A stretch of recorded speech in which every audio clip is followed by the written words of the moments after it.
Bueno, la verdad es que en la experiencia que tuve viviendo en Holanda, la experiencia docente que tuve allí fue muy interesante porque esa experiencia docente con aulas multiculturales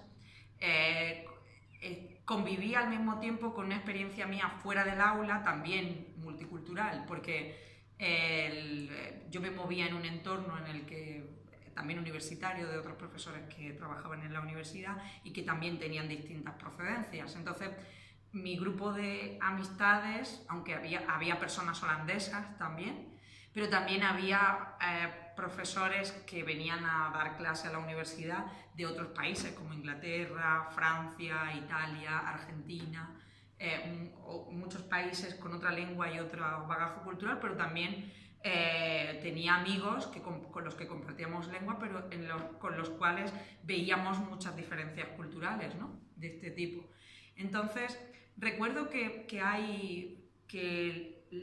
el dominio de la lengua en muchos de esos intercambios sociales, ¿no? Más afectivos con amigos fue muy importante.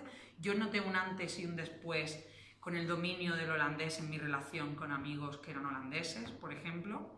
Aunque con los holandeses nunca tuve ningún problema de comunicación porque ellos hablaban muy bien inglés y muchos de ellos muy bien español también. Sí que hubo una diferencia con respecto a lo que compartíamos, las confidencias o las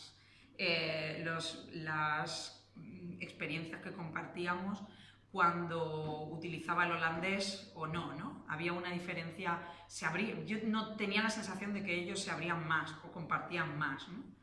Y por eso, en relación a ir tomando dominio del idioma y este tipo de intercambios más sociales, para mí era muy importante la observación y sobre todo observar cómo comunicaban, cómo se comportaban, cómo era la relación que establecíamos y también cómo lingüísticamente, ¿no? Por ejemplo, cuando hacíamos mucho chat de WhatsApp, yo me fijaba mucho en qué se hacía y qué no se hacía en la comunicación de esos grupos. Pero luego, una cosa que aprendí, si puedo definir un aprendizaje muy, muy concreto, es que precisamente hablar de comunicación intercultural y competencia intercultural en este contexto hay que basarse en no tener prejuicios y no tener ideas asociadas a una cultura concretamente. Yo recuerdo que cuando tenía que quedar con amigas o amigos holandeses, veía que en el trabajo había un control o un dominio muy grande de la agenda sobre la vida de las personas, ¿no? Todos los eventos o las acciones para las que quedábamos, ¿no? Quedabas a tomar un vino, por ejemplo, los holandeses tenían tanto, lo que yo veía de personas del trabajo era tan ceñido a una agenda y a una hora concreta, y al saber con antelación 2 o 3 semanas antes cuándo se iba a quedar, por qué, etcétera, que yo intentaba transferir a cuando quedaba con mis amigos o mis amigas.